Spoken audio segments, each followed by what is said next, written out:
BRIAND. Let's talk about BRIAND. So now I'm just running Tartarus. Is a place that you can use BRIAND, but first let's talk about his skill. His skill 1 will block the HP recovery for 2 turns, and his second skill is an AoE that will weaken enemies' attack power for 2 turns, so that's quite a good set of utility there.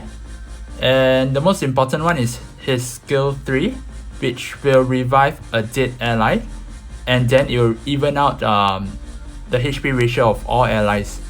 So in my opinion, BRIAND is really good for those in the early to mid game players, but for late game or mid to late game, not really so.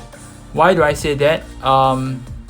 BRIAND is excellent for PvE content. And where can you use him? I would say that in all dungeons, if you are struggling, he's a reviver, and he's one of the most accessible reviver that you can get. So if you are struggling with any dungeons, you can use him to make sure that your team survive the entire run. Another place where you can use him will be TOA. Of course, for those who do not have comms that you can auto easily, that's where you can use BRIAND. I do see BRIAND used as for raids as well, R5. If you haven't built BJ5, you could probably use BRIAND to revive any dead allies. So this is where I see you can use BRIAND. And of course, where I think he's really good at will be Tartarus. I'll talk about that soon.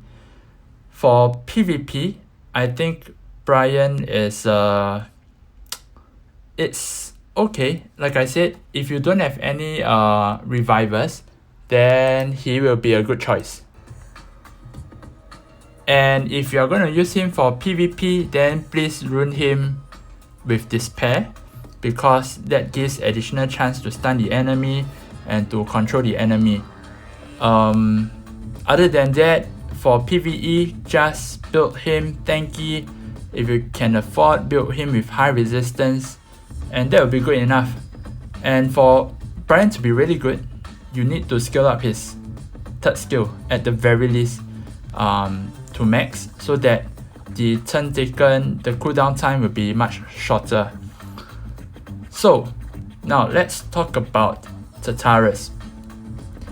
I would say that for Tartarus health, BRIAND is a staple. If you don't have Eladriel, then yes, you will need BRIAND as a reviver, because I don't know how you can beat Tartarus health without BRIAND, especially when you are in the mid game-ish. Yeah.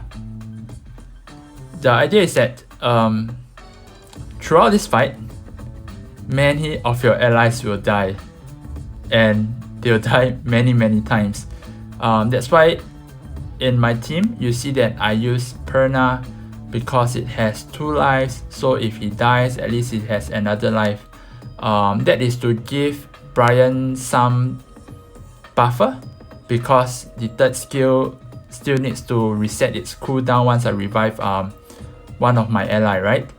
So just to talk about the team that I use with BRIAND, I do have Emma together with Frank and Darian, so they are pretty much okay-ish to get, except for Perna.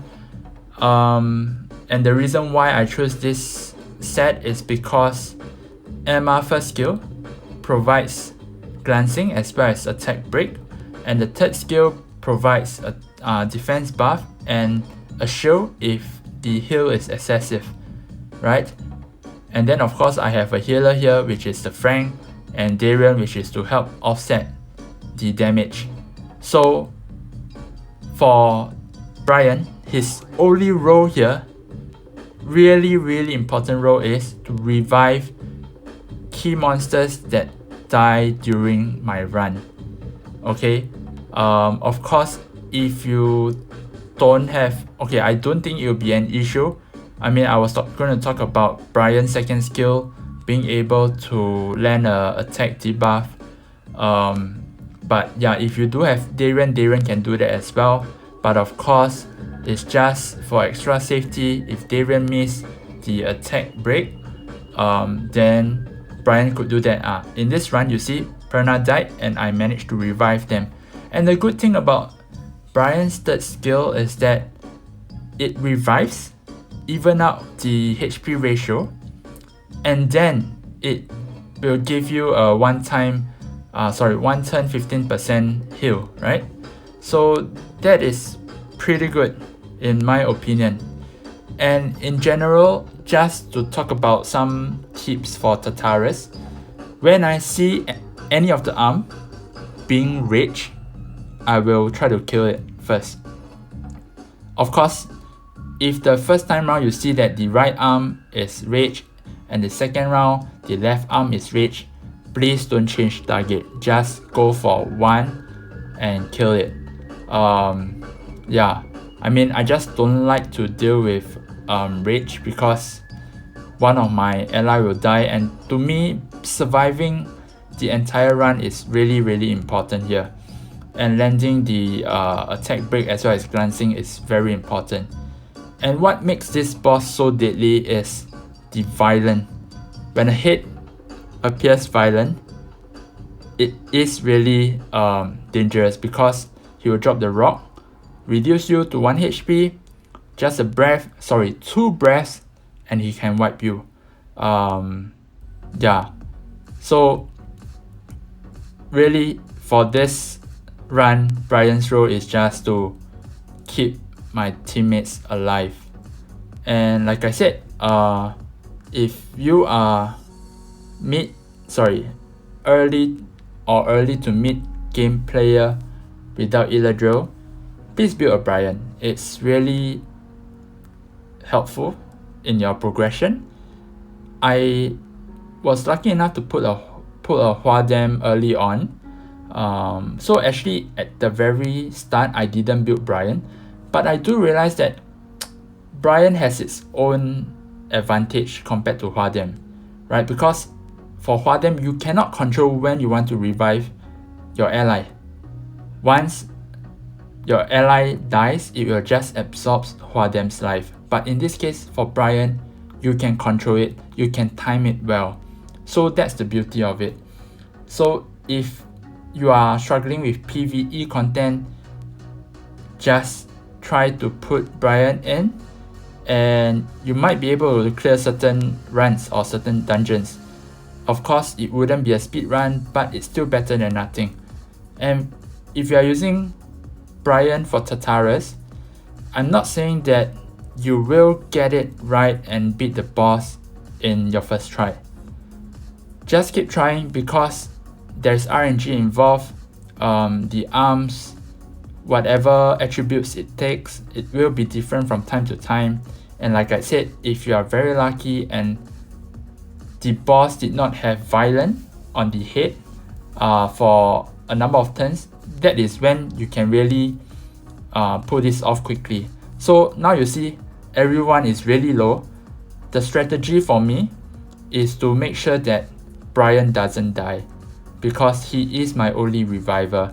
So I'm trying very hard to keep him alive. And in this case, between Darien and Perna, I choose to revive Perna because I need the damage to kill off the boss. Darien is good to offset damage, but it's just not enough for me to kill the boss. If I have all support and I can't kill the boss, given a long enough time, he can wipe out my team.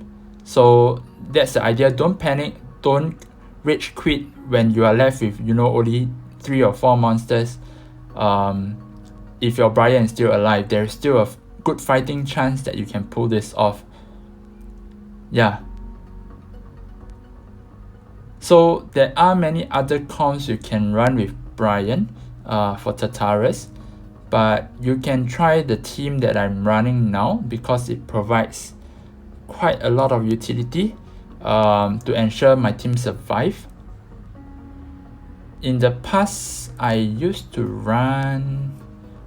I can't remember. I didn't use Emma, but it didn't work so well because there's just not enough damage reduction attributes, or I'll say damage reduction skills in my team, and that's really important for Tartarus Hell.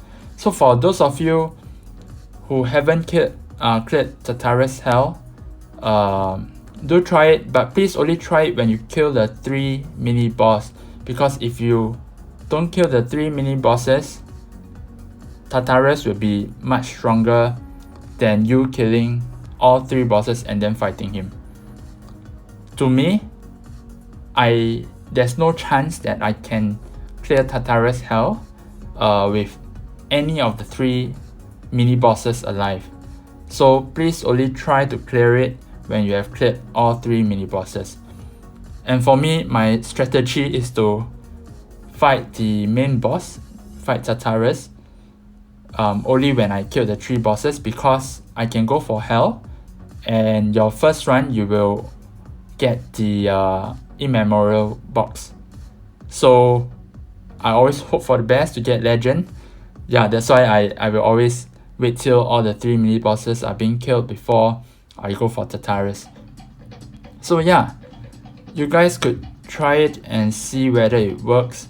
But if you still can't clear Hell because your rune quality is not good enough, or you are still transiting to mid game, don't worry, just go for hard mode. It's still better than nothing. But please do your Tartarus. The box will give you good resources. You never know what you can get. Yeah, or at the very least, please try to clear Tartarus, at least get the immemorial stone. Yeah, so I managed to clear this boss, and let's see what I get. Once that's done, then that's it for today. Okay, not bad. Alright, I'll see you guys next time. See ya.